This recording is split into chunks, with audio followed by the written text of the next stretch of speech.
That's it, going. Hi. We're sort of live, still not live, videoing though. Videoing but not live. For those that don't know, I'm Chris, I'm the owner of CrossFit Witness. This is Sue, she'll introduce herself in a minute, and this is Ellie, one of the other coaches. So, yeah, we'll leave it with you, Sue. Crack on. Okay, so hi everybody. That's not terrible. Edit. Sorry, you don't need to look at them. Just talk to us. So, as in like what I do. So Yeah. So I'm Sue from Boardman, Mind and Body Coaching. So I help women to take a more wholehearted approach to their health and happiness, ultimately so that they know that they're enough. Because as we're going to talk about today, I'm doing a little workshop for the Fortuna Female Society. I feel like I need to put my teeth in when I say that. Just that, innit? Fortuna Female Society, yeah. So it's a lovely lady called Laura Bevan, and she does quite a lot in the community to like showcase different businesses, but also like help out the women in the community. So they've done like self-defense classes, but then the other end of the scale they've done like really fun like hula hoop classes and all different stuff like that. So it's a bi-monthly event that they do at the studio in Widnes. So the next one on Tuesday the 6th of August is about confidence and positivity, and obviously mindfulness is becoming like bigger and bigger and more popular these days. More people are like dialing into it and seeing how it can work for them. So yeah, they've asked me to go along and share what I know, so I'm really excited. Like, just going off that now. Yeah. Do you think, why do you think mindfulness has become more popular as a starter, and do you think it's correlating with the fact that depression and anxiety is more common these days than it was?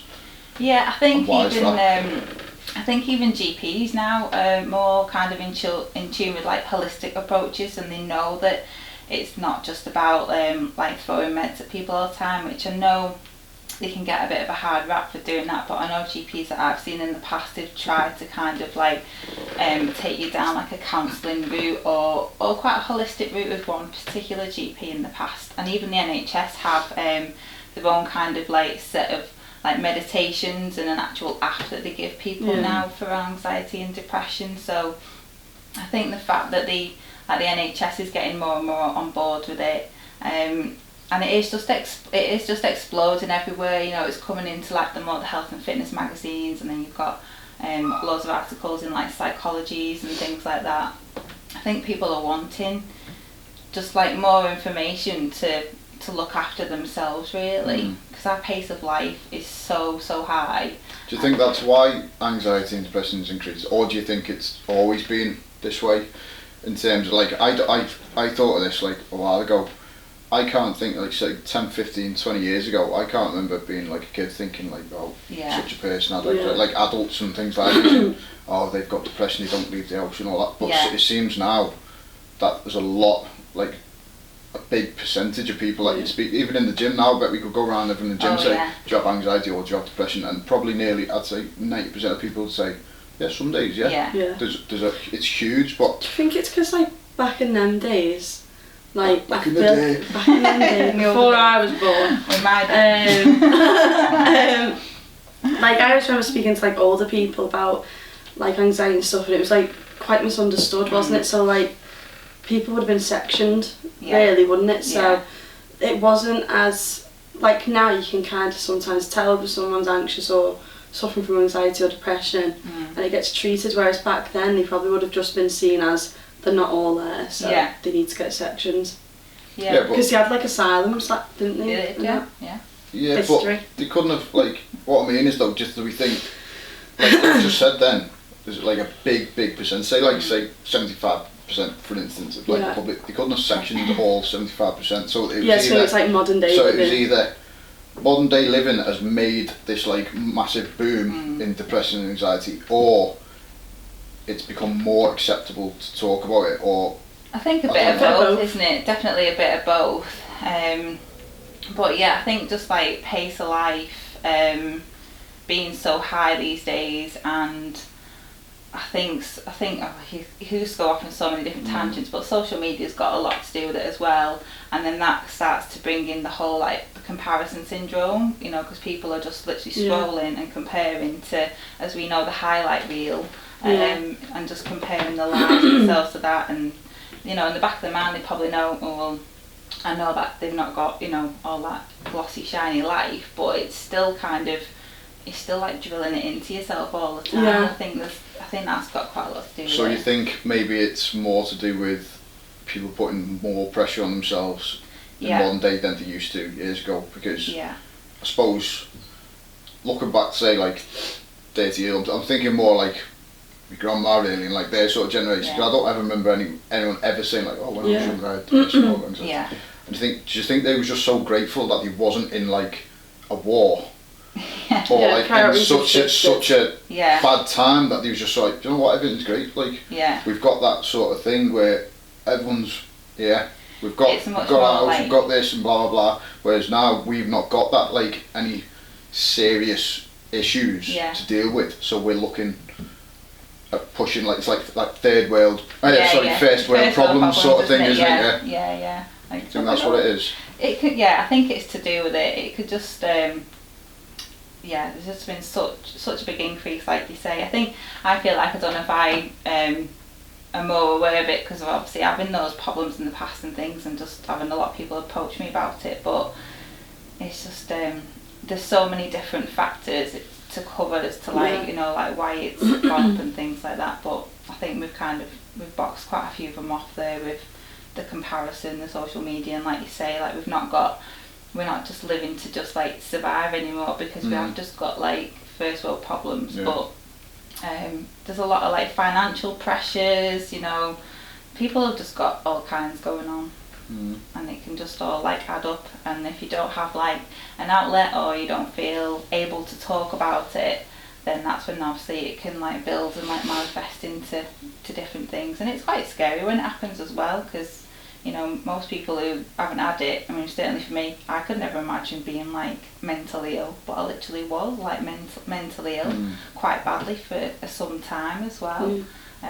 Like you guys probably you wouldn't believe it, but it's there, and it's kind of, it's meeting yourself where you're at as well, and a big part of recovery, and also going back to the confidence and positivity is self-acceptance, and like meeting yourself where you're at. And like one of the things we're going to do on the night is a little bit about like owning your story. So not to like belittle anything, but sometimes it's quite easy to slip in that big victim mentality, especially, and that happens a lot when you've got kind of like depressive thoughts and things. But if you can like spin your story around and look at everything from as a positive thing to like why where you're at today, then that's like another great way. That could be like a cultural thing. I've had a couple of clients I've talked to this about, and we think it's like a very British thing to have that sort of mentality, that victim mentality of like sort of. I know people like older people, so like parents, things like that. So it's just like, it's like martyrdom. Yeah. Do you know what I mean? Where it's like, well, you're not working hard enough. Work, and like on days off, it's like this needs to be done. Housework. I can't just sit round. I can't just do this. And they don't let themselves sort of get into that mentality of like, well, do you know what? Everything's good. Yeah. It's always like, oh no, everything's bad. I need to do this. I need to do that. I need something else. Blah blah. And you get into that sort of thing. But I think that's like maybe a British thing.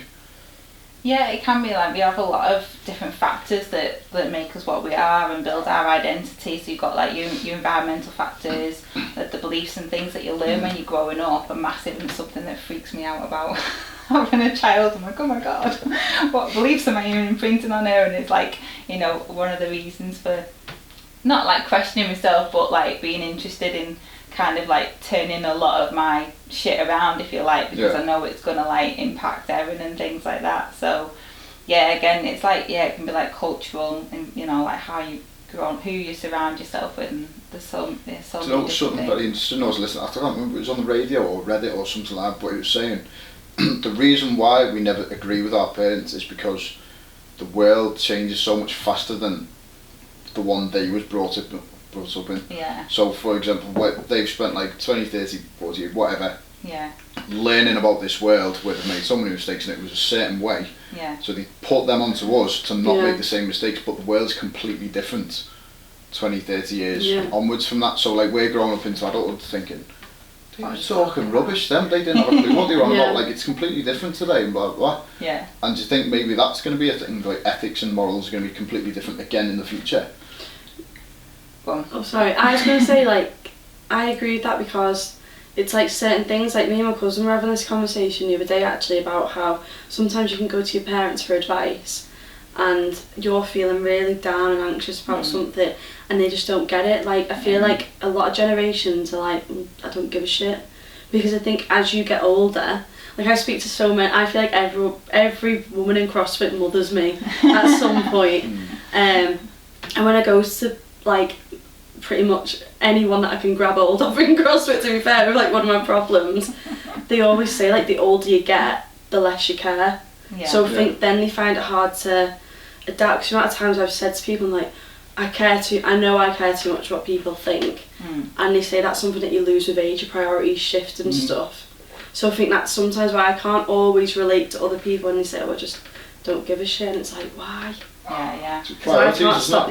But priorities, like, well, it's like when you're retired and sitting at home and you're thinking about impending death, yeah. probably like what people think of you at that moment probably doesn't really matter, does it? It's more like, what am I going to go for? Give me family when I leave? What are people close to me going to think? And all that sort of stuff. Or vice versa, obviously, for other generations.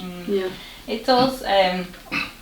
So caring what people think, again, that's a big thing, and then goes back to the whole kind of like a factor towards like the anxiety and depression is that comparison, and then like worrying about that fear of judgment from others. And I know that's definitely held me back in the past, like, oh my god, I can't go out there saying these things because what are people going to think of me? They're going to think I'm this, that and the other. Whereas we're naturally designed to judge. I think we might have had this conversation before. Probably, definitely one of our 6 in the morning chats. Super ruined my life. The rest of the class are like this, and I'm like, let me go to the whiteboard out.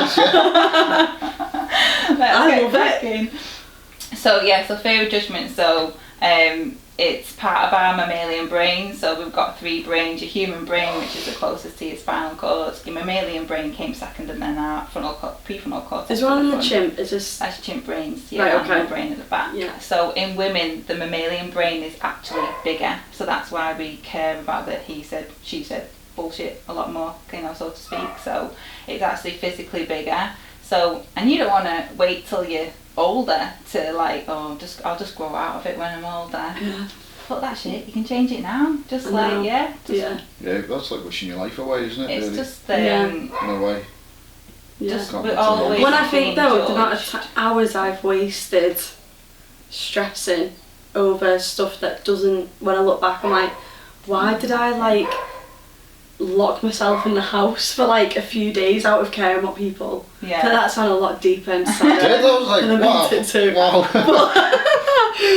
I'm sorry, Mum. But no. Yeah, I think like the amount of time, like, because I can get really overworked and overwhelmed by things, and it's like when I look back I think I wasted so much energy and time worrying about something so minor, but at the time it feels massive. Like, so as a thing, if just no comes to do with for time and stuff, for people that do worry about that, because that's going to be a big thing obviously in CrossFit, that worry about like, am I good enough to go and train there? Even people that's come for a while, they still come in, I just do it every now and then, oh Chris, I don't think I'm good enough to be here anymore, or for whatever reason, I'm not good as such a person and such a person's getting better, or whatever it is. And it's a big thing, that sort of thing, that sort of like putting pressure on yourself and worrying about things that aren't happening or outside of your control and that sort of thing. So what's the best way to deal with that? Oh, that's a really good question. So again, the brain craves certainty. So one of the tools that I use is kind of recording like your daily wins. So if you're feeling like really shit and like, oh my god, I never achieve anything, because often we're always striving for that bigger goal, like that bigger milestone goal. So literally just like record your daily wins. I mean, for me sometimes it might be getting 5 minutes in the bathroom by myself without being disturbed by like a child, or not burning the tea. Just like create a little bit of certainty of achievements, like little daily wins. And then what was the question again? I was like over-worrying about things and stuff like that. So create that certainty that you are actually capable, even if it's got nothing to do with you wanting to you know, say join CrossFit or join a gym, just build that little bit of confidence and then start thinking about it more in terms of your goals and things like that. But that was exactly me. So I left the gym where I was working and then joined like a regular like pure gym. I was like, yeah, I'm fine here. And I was just like, I was quite like, well, not like overweight, but I was nowhere near in shape or anything like that. And I just literally spent about 6 months thinking about joining CrossFit. And driving back and seeing things, one day maybe. We see it all the time, honestly, the amount of people which like message us on stuff or like come in, or just like you see them standing at the door and go, "Are you okay?" And you go, "I've been following you on Instagram for about 18 months. Yeah, it's not, I honestly, keep meaning it's not to come, surprising. but I've been worried about it for whatever reason. But I've just like plucked up the courage, and like once you're in, you couldn't be further from like the truth. Do you know what I mean? I always feel like we try and encourage everyone and include everyone of all abilities and never make anyone feel sort of belittled or stupid or anything. The hardest step is actually walking in the door, and then the rest is easy. Well, not easy. I remember sitting on that couch for the first time thinking, what the fuck am I doing in here? This is not going to go well. And it was brilliant, you know. It's like, wow, after like the first session. And it's such a friendly environment as well. Yeah, it is. But yeah, just like building that little bit of certainty for yourself. You know, break it down if you want to join somewhere like CrossFit. You know, like what's the first step? Well, send a message or make a phone call. You know, that can be an achievement in itself to some people, just making that initial contact. And then, well, maybe after you've had a little chat on message, maybe it's come down and have a walk round when there's nobody else here one day. You know, obviously you'd be here because got to open the place, but you know what I mean, when there's not an actual class on, so you're not walking into obviously the class. Chris, because you're always here. You know what I mean? So like, you know, break it down, like how can you make it, and like for you as well, that can be like an idea for like, you know, come down when it's like nobody here if you want to check the place out and stuff like that, for people that are really feeling fearful about it, because it can look quite intimidating, can't it, from the outside? Yeah, especially when you go on Google and you just type in CrossFit. The top posts are going to be like the games athletes. Or YouTube, you say, oh, CrossFit, what's CrossFit? And then suddenly there's people doing ring muscle ups and handstand walks. And much like myself. Marathon rows and all that sort of stuff. Christ, I can't do that. Right, we're just going to pause there just while I swap the cameras over. Okay. So there'll be a part B. Okay. I feel anxious already about how much I've talked about anxiety. Really?